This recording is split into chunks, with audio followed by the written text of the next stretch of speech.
একটা চা দোকান ছোট আছে। আমার শাশুড়ি এখানে, আমার বাড়ি পাশাপাশি।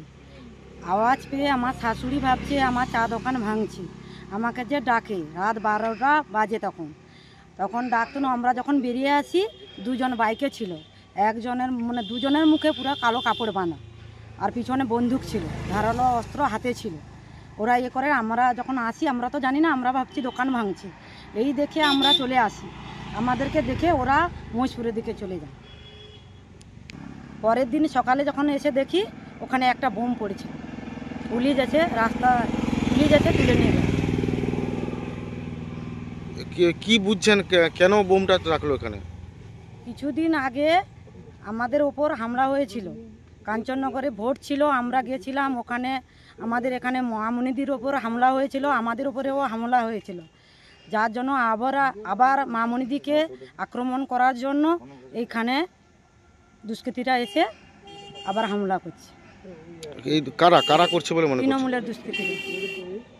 আপনার নাম? আমার নাম সরস্বতী করণ, বাড়ি আমগাছি। সম্পূর্ণ মিথ্যা কথা।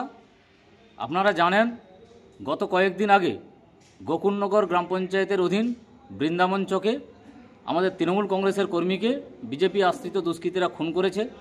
তারও কয়েকদিন আগে ডিসেম্বরের 8 তারিখে কালীচরণপুর পঞ্চায়েতের অধীন 7 নম্বর জলপাইয়ে আমাদের তৃণমূল কংগ্রেসের কর্মীকে খুন করা হয়েছে। এই খুন, বোমা, পিস্তলের রাজনীতি বিজেপি করে, তাদের এটা শিক্ষা। তৃণমূল কংগ্রেসের কোনো কর্মী কখনো বোমা পিস্তল কোথায় থাকে, কোথা থেকে পায়, কোথা থেকে আসে, তারা কিন্তু জানে না। ফলে আমার ধারণা যে বিজেপির দুষ্কৃতীরা মামনি জানার বাড়ির সামনে বোমা রেখে দিয়ে তৃণমূলের উপরে দোষ চাপিয়ে এই যে পরিস্থিতিটাকে মোড় ঘোরানোর চেষ্টা করছে। তবে আমি কথা দিচ্ছি যে শামসাবাদ সহ গোটা নন্দীগ্রামের তৃণমূল কংগ্রেস কর্মীরা কখনো বোমাগুলি পিস্তলের সঙ্গে সম্পর্ক নেই, ওরা নিজেরাই করে আমাদের উপরে দোষ চাপাচ্ছে। আপনার নাম? আমি শেখ মনসুর আলী, শামসাবাদ অঞ্চল তৃণমূল কংগ্রেসের সভাপতি।